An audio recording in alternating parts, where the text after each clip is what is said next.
Thank you so much, Aurelius, for finding time to join me on my podcast. I really do appreciate it. I have obviously been following the work that you've been doing in the climate financing space, and I thought it wise that we could just briefly reconnect to have a conversation around how that is going, and also to further discuss some of the strategies that developing countries can use in order for them to raise the needed financing. But before we do that, are you able to just briefly share with my listeners who Aurelius Nkonde is, what you've been doing in the climate financing space, and also the sort of support that you've been providing to developing countries to make sure that they raise this needed financing? I am a climate change and sustainable finance professional with over 14 years of extensive experience in natural resources management, climate policy, climate finance, adaptation, mitigation, and international climate negotiations. I hold a Master's of Business Administration, specifically in finance, and I also have advanced certifications as specifically as a certified expert in climate adaptation finance, but at the same time also a certified expert in NDC financing. I do also have certifications as a certified technical reviewer or technical expert reviewer for biannual transparency reports, as well as national communications under the United Nations Framework Convention on Climate Change Transparency Framework. To remain indeed at the cutting edge of innovation in this digital economy, I have also completed, a certification in generative AI, just to ensure that I remain, in sync with the advancement of technology. So I did also pursue some skills in generative AI. I do also have, I basically come from a background in forestry, having obtained my first degree in forestry, but along the years, I've gravitated towards climate as well as sustainability finance mostly. So those are some of the key areas that I've studied specifically.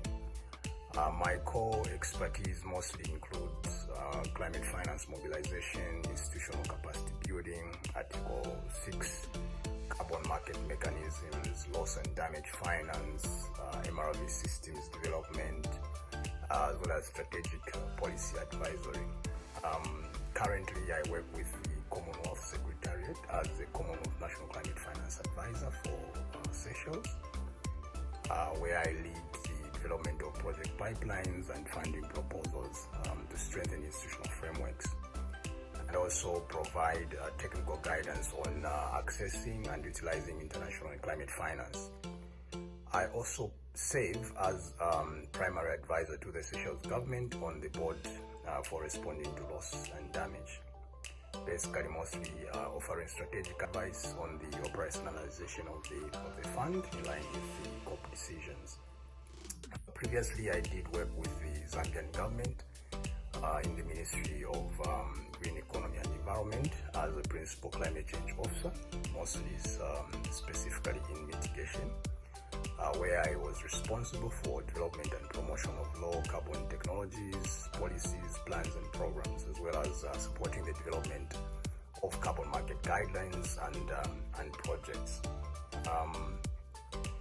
I have led and contributed to the design and successful funding of major climate finance proposals, including those that are from the GEF, the GCF, and the German International Climate Initiative (ITI) supported projects.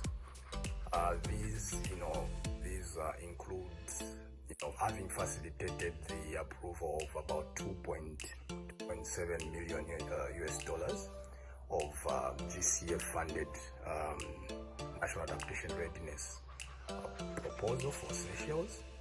I also facilitated the coordination of the early stages of the Article 6 capacity building program called the SPAC6 program in Zambia, which mobilized around about 22.5 million euros.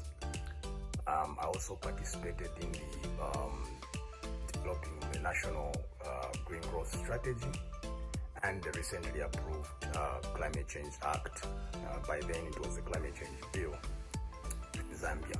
I did also contribute to the design and successful funding of an ecosystem-based adaptation project in Zambia. It was funded by the Global Environment Facility, mobilized around about $6.8 million US.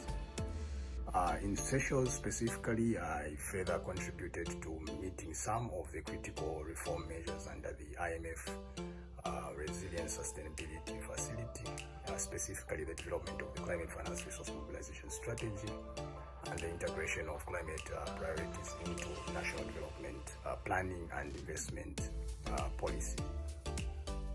This was part and parcel of the reform measures that the country was supposed to meet, and then I just, through the Commonwealth program that we were doing, I did facilitate or rather contribute towards meeting some of those reform measures. This has now resulted into significant amount of US dollars that have been dispersed against a $46 million US that was approved by the IMF under the Resilience Sustainability Facility. That was in 2023 in June. Besides this, I've also been providing a lot of capacity building and training workshops in bankable project proposal development through project dry shops, mostly in the Africa region as well as the South Asian. The most recent ones were the training I did in Sri Lanka